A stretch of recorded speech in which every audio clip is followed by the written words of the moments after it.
Hello guys, welcome back to my channel. इस video में आपको बताने वाला हूं कि आपको सीए फाउंडेशन की स्टडीज कैसे स्टार्ट करनी चाहिए, आपके पास सीए फाउंडेशन में कौन कौन से सब्जेक्ट्स होते हैं, उनका क्या वेटेज होता है और आपके पास कौन कौन से इंपॉर्टेंट चैप्टर्स होते हैं, आपको कहां से पर सब्जेक्ट में कहां से स्टार्ट करना चाहिए, कहां पर खत्म करना चाहिए। आपको सारी इन्फॉर्मेशन जो भी होती है सीए फाउंडेशन से रिलेटेड आपको इस वीडियो में मिलने वाली है। इसलिए प्लीज आप इस वीडियो को स्टार्टिंग से एंड तक देखना और एंड में आपके लिए बहुत अच्छा सरप्राइज रखा है मैंने, इसलिए प्लीज इस वीडियो को बिल्कुल भी स्किप मत करना और प्लीज मेरे चैनल को सब्सक्राइब करना। चलिए हम स्टार्ट करते हैं।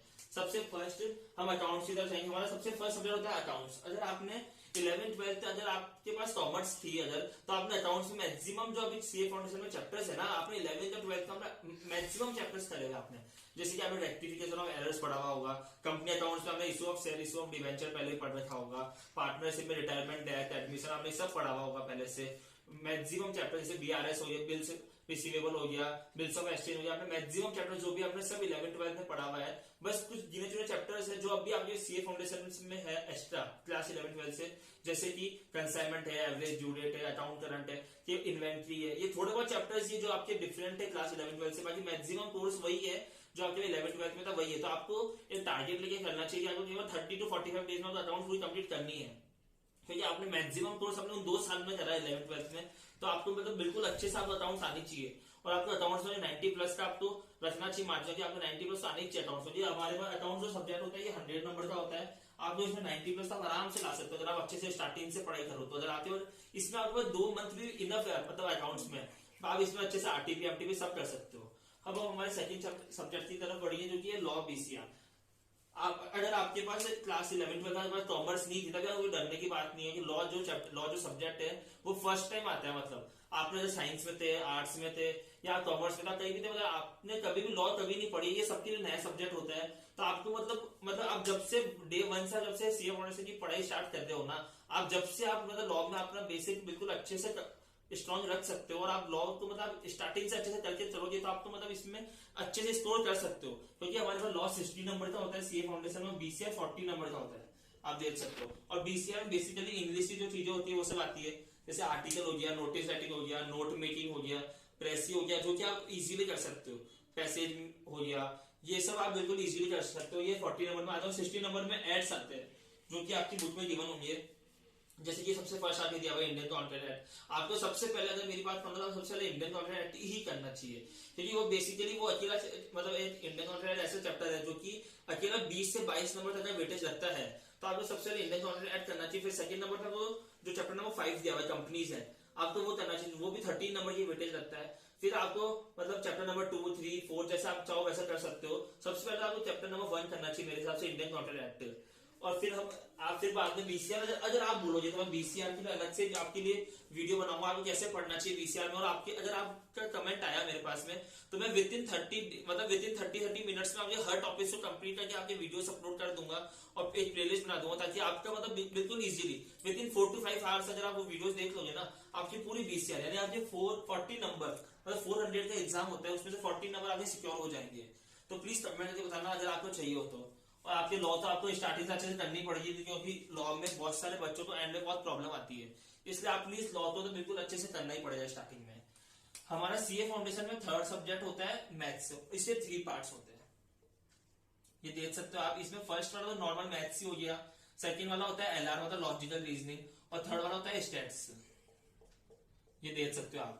आज ये 3 सब्जेक्ट होते हैं बेसिकली मैथ्स के अंदर। सबसे पहले अगर आपको ये 40 नंबर का होता है, ये 20 और ये 40, ये 40 नंबर का होता है। ये 20 नंबर जो होते हैं ना, ये बेसिकली आपके बहुत इजी टू स्कोर होते हैं।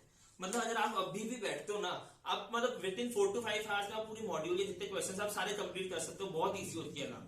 तो आप देख सकते हो आपके यहाँ 20 नंबर कितने इजीली सिक्योर हो रहे हैं, यहाँ पे 40 नंबर कितने इजीली सिक्योर हो रहे हैं। आपको मॉड्यूल का इस पर एक भी क्वेश्चन छोड़ना नहीं चाहिए। फिर आरटीपी एमटीपी पीवाईक्यू आपको कब करना चाहिए वो सब मैं वीडियोस बनाऊंगा आपके आगे। आप पहले ये देखो अच्छे से, आपको 20 नंबर बिल्कुल इजी आप कहीं नहीं गए। और इसके अंदर भी आपको मैथ्स के अंदर भी सबसे पहले करना चाहिए चैप्टर नंबर 4, जो कि टाइम वैल्यू ऑफ मनी है, जो कि अकेले मतलब 10 12 15 नंबर तक का आ जाता है एग्जाम में। सबसे पहले आपको ये करना चाहिए। फिर इसके अंदर चैप्टर 1 2 3 सारे बिल्कुल इजी चैप्टर है। यहाँ तक कि रेशियो जैसी वीडियोस तो मैंने अपने चैनल पर डाली है, बाकी आप तो और बोलोगे तो मैं और वीडियोस बना के डाल दूंगा आपके लिए बिल्कुल इजी। जैसे रेशियो मैंने केवल 7 मिनट्स में पूरा एक्सप्लेन करके आपके वीडियो डाली है, आप देख सकते हो उस वीडियो को, मैं लिंक डिस्क्रिप्शन में दे दूंगा, आप देख सकते हो। जैसे सबसे पहले आपको चैप्टर नंबर 4 जो टाइम वैल्यू ऑफ मनी वो करना चाहिए, और उसमें भी आपको बिल्कुल इजीली आ जाएगा। अगर आप थोड़ा सा दिमाग लगा के करोगे ना तो आपको compound compound interest, simple interest, ये सब तो आपको बचपन से आते ही बहुत सारा। अब कैलकुलेटर की ट्रिक्स वगैरह है वो मैं आपको बता दूंगा आपको कैसे करना है, नेक्स्ट वीडियो के अंदर कैसे करना है। बाकी ये चैप्टर आप बहुत इजीली कर सकते हो। फिर इसके अंदर होता है स्टैटिस्टिकल डिस्क्रिप्शन ऑफ डेटा, जो कि स्टैट्स के अंदर आता है, वो चैप्टर नंबर 13 या 14 होगा, वो आप देख सकते हो, वो आप बिल्कुल इजीली कर सकते हो। फिर उसके बाद आपका चैप्टर नंबर 14 है मेजर ऑफ सेंट्रल टेंडेंसी, मतलब आपको स्टैट्स में चैप्टर नंबर 13 है और चैप्टर नंबर 14 है, ये आपको अच्छे से करना है। ये दोनों मिला के 20 नंबर तक का वेटेज दे देते हैं। फिर अगर आपको ये इतना करना सबसे पहले आपको 13 14 इसका, ये 20 नंबर का और ये 10 नंबर का चैप्टर हो गया। अभी आप देख लो, ये 10 नंबर का, ये 20 का, और ये दोनों मिला के 20 नंबर का। आप देखो अगर आप केवल अभी से इतना कर लेते हो ना थोड़े डेज में, आपने 100 मार्क्स का जो मैथ्स का एग्जाम होता है उसमें से आपने 50 नंबर तक अभी आपने कवरेज कर लिया। फिर आपको जाना चाहिए धीरे धीरे सेट्स रिलेशन फंक्शन की तरफ, कोरिलेशन एंड रिग्रेशन की तरफ, थ्योरेटिकल डिस्ट्रीब्यूशन, प्रोबेबिलिटी और परम्यूटेशन कॉम्बिनेशन, ये जो भी चैप्टर्स है सारे की तरफ। पहले आपको बेसिकली यही चैप्टर्स करने चाहिए जो मैंने लिखे यहाँ पे। सबसे पहले आप एलआर कंप्लीट कर लो, बिल्कुल इजी है। फिर इस पर आओ चैप्टर नंबर 4 पर, फिर आप 13 14 पर आओ जो आपकी बुक में दिए होंगे स्टैटिस्टिकल डिस्क्रिप्शन ऑफ डेटा और फिर वो मेजर ऑफ सेंट्रल टेंडेंसी या डिस्पर्जन। फिर आप आगे बढ़ सकते हो। आपको मतलब पूरा सीक्वेंस में एक अलग से सारे सब्जेक्ट वाइज मैं वीडियोस बनाने वाला हूँ कि अकाउंट्स को कैसे स्टार्ट करना चाहिए, चैप्टर वाइज सारा बता दूंगा कि आपको कहां से स्टार्ट करना है, कहां पे खत्म करना है, सब कुछ बता दूंगा आपको मैं उस वीडियो के अंदर। और फिर हमारा 4th सब्जेक्ट आता है जो कि ये भी 100 नंबर का है, कि हमारे सारे सब्जेक्ट 100 नंबर के हैं, ये सारे 100 नंबर्स के हैं। और इको बीसी के जो है इसका पार्ट अलग, इको हो गया 60 नंबर का और बीसी के 40 नंबर्स का। इसके अंदर अगर आपके पास 11th 12th में कॉमर्स थी तो अगर आप देख सकते हैं इसमें जो डिमांड एंड सप्लाई दिया हुआ है, प्रोडक्शन कॉस्ट है और मैक्सिमम मार्केट वगैरह है, आपने मैक्सिमम सब कुछ पहले पढ़ चुके होंगे। आप मैक्सिमम इकोनॉमिक्स में जो है मैक्सिमम पहले पढ़ चुके हो बस इसमें। और इकोनॉमिक्स का सबसे पहले अगर आप चाहो, अगर आपने कभी पढ़ा नहीं इकोनॉमिक्स, तो आपको इकोनॉमिक्स में सबसे पहले चैप्टर नंबर 1 और चैप्टर नंबर 5 जो दिया हुआ करना चाहिए। ये दोनों बिल्कुल मतलब फ्री के नंबर देते हैं एक तरह से आपको, बिल्कुल इजी चैप्टर से बिल्कुल फ्री के नंबर मिलते हैं आपको। देख सकते हो आप सबसे फर्स्ट चैप्टर जो है इसकी आराम से 8 से 10 नंबर का वेटेज रहता होगा और सेकंड भी शायद 8 से 10 नंबर तक का वेटेज रख देता है। आप देखिए तो बहुत इजी चैप्टर है और बहुत अच्छा वेटेज है। और फिर चैप्टर नंबर 2 जो है वो उसके अंदर हो गया आपका डिमांड एंड सप्लाई आ जाता है। फिर बाद में कंज्यूमर बिहेवियर के बारे में आ जाता है जो चैप्टर नंबर 2 की यूनिट 2 होता है। आप ये सब बिल्कुल इजीली पढ़ सकते हो। और जो बीसी के होता है वो उसके अंदर 6 चैप्टर है आपके पास में, और आईसीआई बोलते हैं कि सबका वेटेज 6 to 7 नंबर का होता है इक्वली। 6 चैप्टर है सबका वेटेज 6 to 7 मार्क्स का होता है। ये सारे चैप्टर्स पर आपको 1-2 रीडिंग्स में आप सारा बिल्कुल अच्छे से कर सकते हो। बीसी के भी बहुत इजी होती है। तो आप देख सकते हो इसमें आपको मतलब अभी से आप अगर पढ़ रहे हो ना तो आपको मतलब बेसिकली आपको बिल्कुल अच्छे से आपकी मतलब जड़ मजबूत करनी पड़ेगी, आपको बिल्कुल अच्छे से पढ़ना पड़ेगा। क्योंकि आप इकोनॉमिक्स में 100 नंबर तक आपको इसमें 80+ का टारगेट करना ही चाहिए मैक्सिमम। बिल्कुल अच्छे से आप इकोनॉमिक्स में 80+ टारगेट करना चाहिए। आपके आ सकते अच्छे से। अगर आपने चैप्टर नंबर 2, 3, 4 जो है डिमांड सप्लाई से आपने पहले से पढ़ा होगा, चैप्टर 1, 5 आपको बिल्कुल अच्छे से हो जाएगा, बहुत इजी चैप्टर है। और बीसीके में आपको 1-2 रीडिंग्स में आपको बिल्कुल अच्छे से समझ आ जाएगा और आपको ऐसे की रीडिंग्स करनी है अच्छे से बार बार। और जितने भी पीवाईक्यू, आरटीपी, एमटीपी क्वेश्चंस जो आपको मिलते हैं वो सब आपको बिल्कुल अच्छे से करने हैं। तो आप देख सकते हो इसमें आप 80+ आपको अच्छे से स्कोर कर सकते हो। इसमें मतलब थोड़ा बहुत चैप्टर भी कर लेते जो मैंने बताया केवल वो, और थोड़े बहुत और कर लेते हैं। इसमें आप चैप्टर नंबर 1, 2 कर सकते हो बिल्कुल इजीली, कोई दिक्कत नहीं है। 1, 2 और 3 बहुत इजी चैप्टर आपके बिल्कुल इजीली हो जाएंगे। तो अगर आप ये सब भी कर लेते हो जितना मैंने बोला अभी, इस तो आपके 50+ तो कहीं नहीं गए, इसमें 50+ इजीली आ रहे हैं, इसमें 80+ आ रहे हैं आपके आराम से।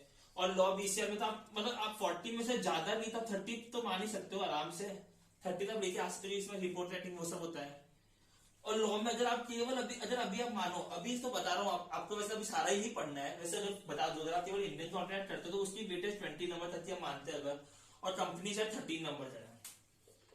कितना हुआ 13, 33 ये हो गया, और ये 30+ आप इसमें ला ही रहे हो वैसे भी अगर हम मानते हैं तो। आप देख सकते हो अभी से केवल इतना सा पढ़ के भी आप 63+ ला सकते हो। और बच्चे एंड में बोलते हैं हम तो बहुत प्रॉब्लम आ रही है हमारे से, लॉ नहीं हो रहा, लॉ में हम फेल हो सकते हैं, ये वो हो सकता है। आप देख सकते हो कितना इजी होता है स्कोर करना। इंडियन कॉन्ट्रैक्ट कर लिया हमने, कंपनी से कर लिया, इसमें बीसीआर अच्छे से कर लिया हमने, तो 63+ हमारे कहीं नहीं गया, अच्छे से आई जाए। और अगर आप चाहो तो इसमें बहुत इजीली होगा और पार्टनरशिप भी कर सकते हो। इनकी वेटेज बहुत अच्छी वेटेज है, आपको एक में चलो साथ में करना ही पड़ेगा, इतने हम रिस्क तो कोई लेगा नहीं वैसे भी आपको मालूम है। मतलब आप सारा करोगे कोर्स, तो मैं आपको अभी बता रहा हूँ कैसे पढ़ना चाहिए स्ट्रेटेजी वाइज, कि कौन से इंपॉर्टेंट चैप्टर है जिनका वेटेज ज्यादा है वो अच्छे से पढ़ना चाहिए। और अकाउंट्स में तो मैंने बताई दिया, एनपीओ है, पार्टनरशिप है, उनको कैसे पढ़ना चाहिए। सबसे ज्यादा वेटेज मेरे को लगता है कि इशू ऑफ शेयर्स वगैरह की होती है, आप वो सब देख सकते हैं। मैं बताता हूँ सबसे ज्यादा वेटेज हमारे पास इशू ऑफ शेयर, अगर कंपनी अकाउंट्स की हो गई, आप रिटायरमेंट, डेथ, एडमिशन, ये सब चैप्टर्स अच्छे से कर सकते हो। आपको अकाउंट्स में सबसे पहला जो सेकंड बुक से स्टार्ट करना चाहिए, फिर आप फर्स्ट बुक पे आना चाहिए। तो अकाउंट्स में जो आपका मतलब अच्छे से अगर आपको पढ़ना है तो पहले आपको सेकंड बुक से सारे चैप्टर्स पढ़ने पड़ेंगे जो आपकी इजीली खत्म हो जाएंगे।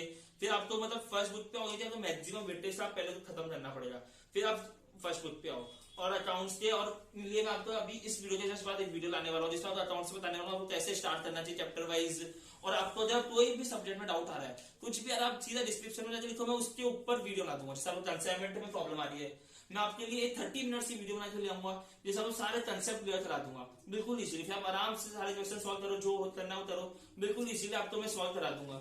और आपके लिए सरप्राइज था कि मैं अब आपके लिए एक नया स्टार्ट करूंगा जो विद इन 2 आवर्स में रिप्लाई दूंगा मैं, और विद इन 1 डेज के अंदर जो आप रोज उस टॉपिक में वीडियो बना के दूंगा मैं।